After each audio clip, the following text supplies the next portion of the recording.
Hello students, how are you all? I just hope that you all are safe at your places. Now students, be regular with your studies, be regular with your assignments and keep sending your pending assignments also. Okay? Now students, let's continue chapter number 5, Excretory System. Okay, and earlier I told you about kidney, structure of kidney and its role in the urine formation. Now today you are going to learn about other excretory organs or accessory excretory organs. Excretory organs, I told you that these are the organs that help us to throw waste from the body. Okay, waste like urea, uric acid, other unwanted salts, etc. and water also. Now these excretory organs are skin, lungs and liver. Now as you know that kidney is the main excretory organ in the excretory system, and these are the other excretory organs, and these are skin, lungs and liver. Now students, the first excretory or the accessory excretory organ is skin, and what it removes sweat from the body. And what is sweat? Sweat is a liquid waste from the body by sweat glands to the skin. Okay. Now sweat contains what it contains? Water, salts and little bit of urea also. Okay. Now the second accessory excretory organ is lungs. Now we all have a pair of lungs, and what lungs they do? They help in respiration, and during respiration carbon dioxide is produced as a byproduct. What we take in oxygen, and what we give out? We give out carbon dioxide. So carbon dioxide is a waste in the form of gas which is thrown out of the lungs, and so lungs they are the excretory organs. Okay, then comes liver. The third accessory excretory organ is liver, and liver, what it does? It produces bile pigments from hemoglobin of destroyed and dead RBCs. What are RBCs? They are the red blood corpuscles or red blood cells. Okay, and what liver does? It also converts ammonia, poisonous ammonia, to less toxic urea. Less toxic means less poisonous urea. Okay, so and then after converting ammonia to less toxic urea, the same blood it goes to the kidney for filtration. Now let us discuss urinary system disorders. Disorders means when due to some failure or due to some problem in the organ, the whole system doesn't function properly. Okay, so some of the urinary system disorders are urinary tract infections or UTIs, then bladder control problems, then kidney stones, then kidney failure. Okay, so let us discuss one by one. The first one is urinary tract infection, so or UTIs. Okay, so it is an infection in the urinary tract.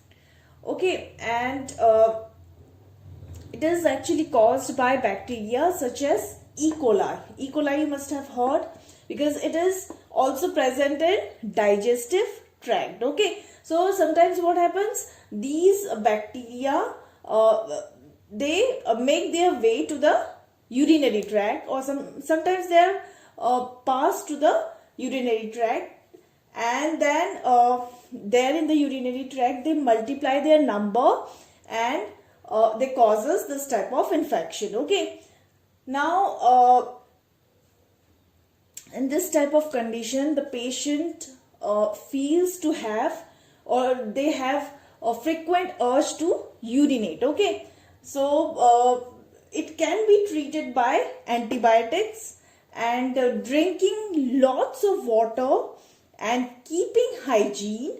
It can also help to prevent UTIs. Okay. Now the second one is bladder control problems. Okay. Bladder, you know, urinary bladder, what it stores? It stores urine. So what happens? That the patient they lose control over the bladder.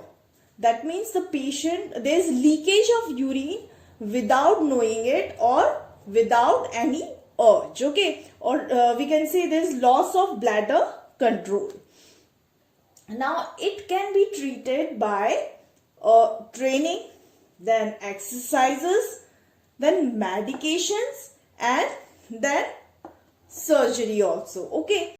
Now students, the third type of disorder is kidney stones. Now these kidney stones, they are formed when the urine contains more crystal forming substances. Okay. Crystal forming substances such as calcium oxalate and uric acid. Okay. When they are more in urine, then they start sticking together, forming stones, kidney stones. And these stones, they are found in kidneys, they are found in urinary bladder, ureter. It can be found anywhere inside in the urinary tract. Okay. Now, if it is larger in size, then it can get lodged anywhere in the ureter, bladder or urethra. And if it is small, then it can be passed out easily from the urine. And based on its severity, it can be treated. If it is mild, then can be treated with medications. And if it is severe, if the stone is larger in size, then it can be taken out from the body through surgery also. Okay. Then comes the fourth one, kidney failure. Now if one of the kidney fails or it doesn't function properly, even then the person survives. Okay. If both the kidneys they stops functioning or they do not work properly, then what happens? They are not able, the kidneys, what is the function of the kidney? The kidney removes a waste product which is urea. Urea is a toxic or poisonous substance from the blood. But if kidneys, they do not function properly, then what will happen? The toxic urea, it will start accumulating in the blood. And since it is very toxic, it is poisonous, then the person can be killed. Okay. So it has to be removed from the body. So there is a procedure which is used for cleaning the blood of a person by separating the waste product urea from it, and that procedure is known as dialysis. And the dialysis procedure, it is used only when the person's kidneys, both the kidneys, they are failed. Okay. Now students, here's a diagram showing the process of dialysis. And dialysis, just now I told you, it is a procedure used for cleaning the blood of a person by separating the waste product urea from it. Okay, so here you can see there's a cellophane tube here, and its one end it is attached to the arteries of the person, and its other end it is attached to the vein of the person. Okay, so blood of the patient, it is pumped from one of the arteries into the cellophane tube. Okay, this is the cellophane tube.